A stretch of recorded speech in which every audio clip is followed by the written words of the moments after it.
live and in person. Watch as they chop, grind, and weld their creations into existence right before your very eyes. Feel free to ask questions at any time directly to your host, Pat Jansen. The doors to the shop are open, so pull up a stool, kick back, and welcome to the Grease and Gears Garage. All right, folks, I'm Pat Jansen. We're live with Grease and Gears Garage, 79th Annual Sturgis Motorcycle Rally. It's been a great event so far. We've had a lot of fun. We got Twisted T bike up here, the little Cholo bike they built for Twisted T. It's getting some clutch plates. My Road King's getting clutch plates. We roached them in the burnout contest the other night. We had John Shope up here, Bill Dodge, Mark Chatty, Taylor Schmidt. We just had a lot of stuff going on with Grease and Gears Garage, but we wanted to close out today just kind of introducing you to a guy that a lot of you see. If you haven't seen him, you've read his stuff in Cycle Source magazine. So Scotty, Scootertramp Scotty. So now your last name is, your proper name is Sturgis. Sturgis. You knew that, huh? Oh, look at that. Like I'm a fan. I read your stuff. It's weird. Scotty and I have both been involved with Chris Callan for years, but we never were properly introduced until just a few minutes ago. We took care of that ourselves. But now, Scotty, we're just going to spend a few minutes with you. Tell folks your story. I mean, it's fascinating. How long have you been riding around the country? I've lived on the road full time with just what's on a motorcycle now for 24 years. Haven't stayed in any place more than 2 months except for one winter. I stayed 3 months in one place. And I follow the birds, right? North by summer, south by winter, a lot of times into Mexico. People like the Mexico stories better than I think anything. That's what they always tell me. Oh man, well, you know, when I was living in Big Bear, California, I would escape. I grew up in Arrowhead. Oh, did you? Yeah. Beautiful area. Right next to Big Bear. But I would take off and ride down to, like Vicente Guerrero, kind of down to Baja Peninsula, about 4 hours south of Tijuana. I'd ride down there, and everybody was like, "Oh my God, I can't believe you do that." And like, you know, people, they're like, "Oh my God, I can't believe you're here." So it's almost like snakes. They're as afraid of me as I was of them. Well, it's like, why is this guy here, kind of thing, you know? There's a bunch of gringos down there, mostly Canadians. Yeah. Now, so for 24 years, you've been full-time on a motorcycle riding around the country. Okay? How did you decide to do that? You know, I was a small contractor. I was a roofing contractor. I had a 3-bedroom house, 2 cars, and a truck, et cetera, and for a lot of my friends that worked. For me, it didn't. Because all I did seemed like was work all week so that I could, I worked all week, then on the weekends I did the work around the house I couldn't do during the week because I was busy working. I had to do laundry, you know, and vacuum the rug, and all that, you know. And it just didn't work. You're a blue-collar guy. Yeah. So one day, I took my truck, there's some other things that happened, but I took my truck, loaded my tools, and some clothes, and everything I didn't use. And all of a sudden I was making too much money. So I began to cut the workload back. I began to work 2 to 3 weeks, I'd take 2 months off. That gave me a lot of time. I got bored. I started doing a lot of different things. And then I started taking longer trips.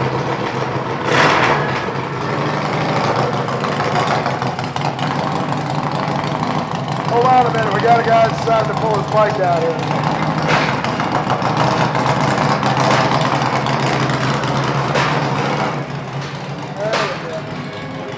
And the rides got longer and longer.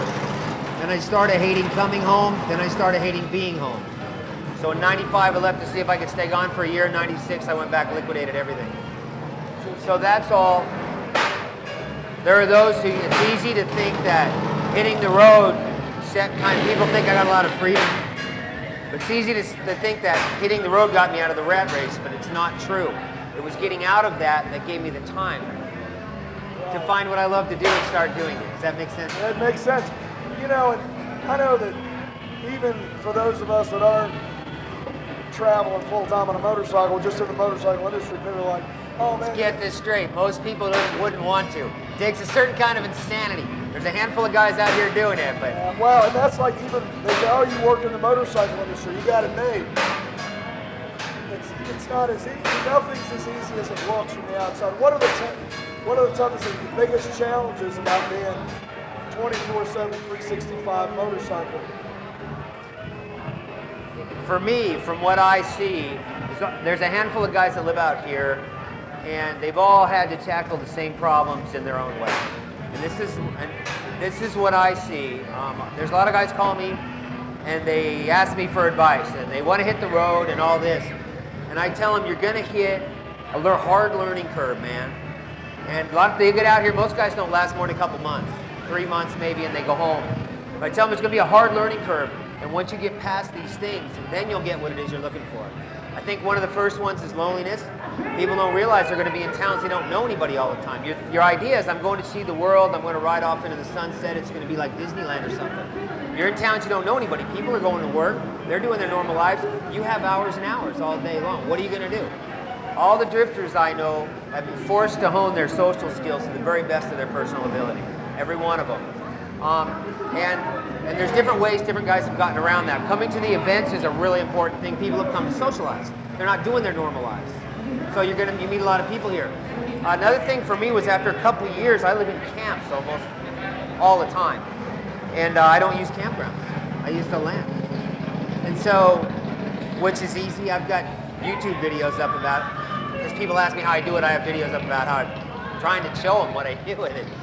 And so, I realized after a while I was going to need a better home. And I began to improve my camp, and I got it to where it's comfortable to the point of where I can hang out there all day. And I like places where I'm not going to be bothered, where I can hang around till 2 in the afternoon. My motorcycle charges my computer. I got a computer and a tablet. We all have internet on our phones now. I read books. So having a good home, I think having a good home to come home to. You know, when you're tired and you just want to go home and kick back on the couch? Now you're in the middle of some town, you got no place comfortable to go.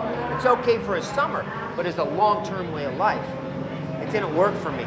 Not year after year. I had to have a good home. I can go home at 2 in the afternoon, relax. I even got a tablet. I can watch movies if I want, right now, right? So it's, when I started, we didn't even have cell phones. Or nobody knew who I was. It's gotten easier. So having a good home, staying clean. In my case, I like to use gyms anyway. So I'll hook up with a rec center, YMCA or something. I can get showers every day and socialize in the evening. So a lot of guys will come to a town, they'll be traveling, they come to a town, there's like, they have all day, weeks, there's nothing going on, they're bored. They're like, nothing going on here, let's go to the next town. Nothing here, next town, next one's home. So what I see is, after a while, these guys tend to get a routine in their town. If I pull into a town with Panhead Billy, he takes off and does his routine, I do mine. So I can come to the town, make me a home, hook up with a gym, it's a place I'm going to get showers. I know where all the showers are. And I have stuff to be doing all the time. I can be working, and I get out and I socialize in the evenings, and I got to have it not coming home too late. So try being truly homeless and dirty and friendless in different towns all around the country, and see how long you'll get along with that. Being so lonely. You know, not having any old friends. You have to work around it. But if you could have a good place to stay, and you could stay cleaned up, I don't like being dirty, and you could have friends and a social life, you never want to come home, man. You know, I've done a lot of work with homeless people. Really? Yeah. I'm one of them. Hello. But you're talking about the kind that aren't very good at it. Well, but you'd be I'm like, I think what's the matter with being homeless? Most people would be surprised at how many people are homeless by choice and well adjusted. You know, I mean, they have chosen to be detached. You know, I mean, I've run into a lot of people. They weren't on motorcycles, but they were just, this is how I want to be. So, and it's a different thing. But you've taken it to another level. Now, how do you afford to do this? Generally, the first question people ask, like, is it okay for me to ask you about money they have? I'm like, yeah, man. First off, with no bills, you don't need to work much. I work about a month a year. I work at these rallies. The big headache with that is I have to go to where the rallies are. It puts me in certain places every year. So I'm kind of working out of that now. But you just don't have any bills. Now, what do you do at rallies for work? I work, mostly I change motorcycle tires. It's one of the better paying jobs here. and I already have connections for that. But I'm not working today. I'm ditching 2 days. So now, when you think about retirement, what does retirement look like for you? I consider myself retired now. I started this when I was full-time when I was 35. I'm 59. So back then I used to chase all the action. Anything weird came along. That's why my really old stories have a lot more action, a lot more wild women. Anything that went weird or sideways, I could follow it because I didn't have to be anywhere and to its final conclusion. A lot of those were exciting, but now I want to live easy. I want to have nice places to stay, shade. I want to have nice places where I'm comfortable to be at all day if I want. I want to have a little bit of a social life, and mostly these days, I want to work on my art, writing. I'm making a lot of videos, a lot of YouTube stuff, magazine stuff. I want to work on that. I'm working on a book for somebody, so that's what I want to do. Now, once in a while, you might like this. People ask me if I ever want to go back to normal life. I've tried it a few times. Remember I told you I spent 3 months in a house in Texas with a girl, right? Yeah. And I loaded the dishwasher, took out the trash, I worked on the house, I did $1,000 worth of work to the house. But the problem, I have 2 problems with that is, one is it's too hard. It's a very hard life, comparatively speaking. Once you have the kinks worked out of this, there's no alarm clocks, you're moving from place to place. You were just talking about Baja, I spent a bunch of the winter down there. That can be frustrating for people that don't do that. I imagine that you're trying to be in a relationship with. What do you mean? Well, The girl? Yeah, like girls or even friends. It's like they don't understand, might not be able to wrap their heads around it, you know? Yeah, there's a few that actually, there's one down the street lives on her bike, I know. She don't like to be in the limelight though. But it's too hard. It's too hard of a life and I get bored. Right. I do more in a year now of the things that I always hope to wish to dream to maybe get to do someday. We're doing them all the time. So I probably do more in a year now of the fun stuff I want to do than I did maybe in my life before. Now I think more about this the older I get. Let's say when you get to 80, what does 80 look like for Scootertramp Scotty? I think that's about the time they plant you, isn't it? My dad just died, he was 82. Yeah, so, I mean, you know, what happens if you can't ride, if physically you begin to debilitate? I mean, is that just something that you'll deal with when you get there? We all think about that, of course. There's a couple of things. One is I was never able to work a job that was going to give me a retirement for 30 years. I did not have it in me, so there was no use to get real upset about that. Another thing is, I met a guy in Florida some years ago at a grocery store. He rode some Jap bike, an antique, uncommon bike. We got to talking. He lives on a boat because he can moor it for free. He told me there's a free rec center down here. So I start using the place. It's got showers, it's got all the stuff I want. I see him in there one day swimming laps. I talked to him in the locker room. He just bicycled 16 miles, now he's swimming laps. I says, how old are you? He says, 72. He says, for guys like us, your retirement plan and mine is to stay healthy. Right now out at our camp, we got 2 guys that rode in from Vail. They're ski instructors. One of them bicycles, he's a chronic bicyclist. They put up their tents. We have no running water, it's the National Forest.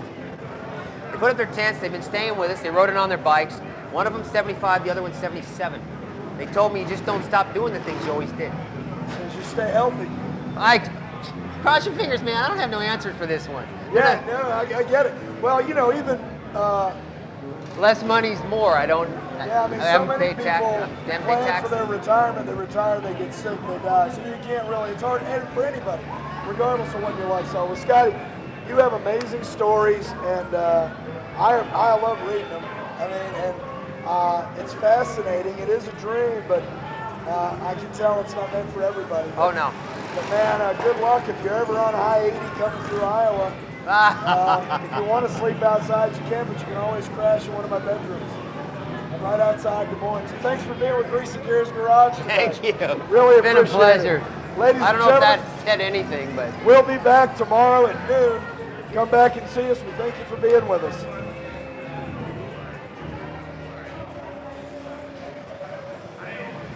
Did they snap the little thing? an outro, but I didn't hear